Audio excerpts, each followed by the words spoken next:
say something about Republic Day.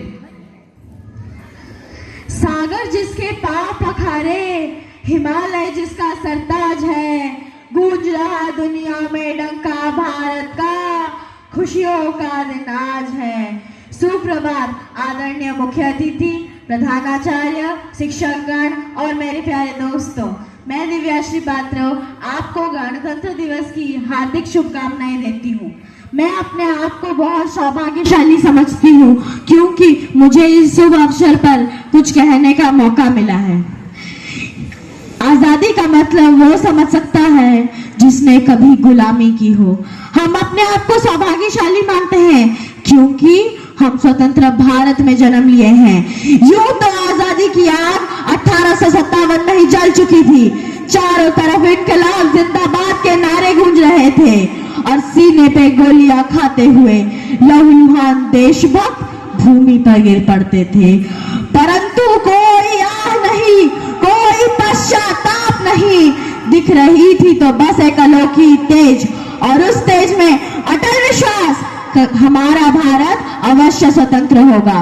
और 15 अगस्त 1947 को यह सपना प्रतिफलित भी हुआ क्योंकि यह देश महापुरुषों का है, यह देश गुणी विद्वानों का, यह देश साधकों संतों का, यह देश वीर बलवानों का, यह देश वीर बलवानों का। हमारे भारत की स्वतंत्रता तब तक अधूरी थी जब तक यहाँ का संविधान न रचा जाए।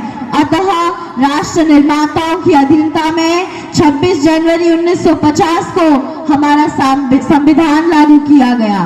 पर एक बात अभी भी हमारे ज़हन में रखनी शेष थी कि भारत की गौरव गाथा बार बार दोहरानी है।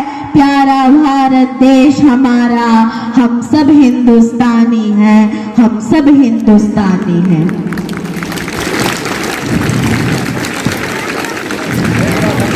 लेकिन अभी भी भारत के सामने ऐसे विषम परिस्थितियां थी जो मानव के सपनों को खंडित कर देती थी, और तब मन में सिर्फ एक ही भाव जागने लगता था। सोचा था अपने देश को खुशियों से सजाएंगे, क्षमता और सद्गुणों से भारत में बहारें लाएंगे। हाय, ये आजादी के बाद क्या हो गया? कलाओं के सपनों का भारत न जाने कहाँ खो गया। और इस खोए हुए भारत का महज एक कारण है कि अनीति अत्याचार बढ़ रहा, युग का अर्जुन मौन है, अपमानित द्रौपदी पक्ष में बोलने वाला कौन है? अपमानित द्रौपदी पक्ष में बोलने वाला कौन है? युग का अर्जुन कांटे उठा ले, गीता का फरमान है, अब गुणों के समक्ष झुकेंगे नहीं। हमें करना राष्ट्र सम्मान है, हमें करना राष्ट्र सम्मान है। गणतंत्र की स्वतंत्रता के लिए यह अति आवश्यक है कि हम अपनी सभ्यता, संस्कृति, मौलिक चिंतन और वैचारिक स्वतंत्रता को बनाए रखें। लेकिन आज मुझे ये लगता है कि मिली राजनीतिक स्वतंत्रता पर विचार परतंत्र है, पाश्चात्य चिंतन चरित्रों से कहाँ हुए स्वतंत्र है। अभी स्वदेशी तंत्रोपक्षित मिला कहाँ सम्मान है, और किसी कोने में बैठा रो रहा संविधान है, रो रहा संविधान है। और इस रोते हुए संविधान को प्रबल, सशक्त, सफल और प्रभावशाली बनाने का अगर किसी को अधिकार है तो वो सिर्फ और सिर्फ हम देशवासियों को। ऐसे में हमें ये प्रण लेना चाहिए कि प्राणों में शक्ति, मानवता के प्रति अचल भक्ति, तुम चढ़ो न्याय की शिखरों पर, इंद्र सुखों से ले विरक्ति, इंद्र सुखों से ले विरक्ति।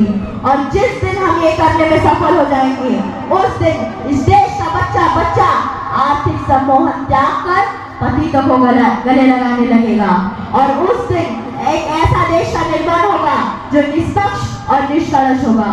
और उस दिन हम ये कहने में पूरी तरह सक्षम हो जाएंगे कि कभी तिरंगे के छाए को शत्रु नहीं छू पाएगा।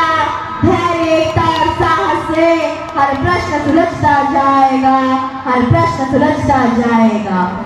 अंत में अपने वाणी को विराम देते हुए मैं आप सबसे अनुरोध करूंगी कि आप अपने देश पर अपना सर्वस्व निछावर करके उसको चरम उत्कर्ष तक पहुंचाने का दृढ़ संकल्प लें और मन में सिर्फ एक ही भाव रखें कि जब जब हमने इस देश की कीमत पहचानी है, इस देश का बच्चा बच्ची बना देश से नारी है, जात पात भाषा और देश का बीच पलटने ना देंगे, अब इन आधारों पर हिंदुस्तान को बंटने ना देंगे, हिंदुस्तान को बंटने ना देंगे।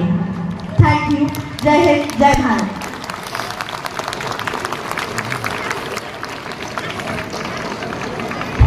That was truly extraordinary. Give her a big round of applause.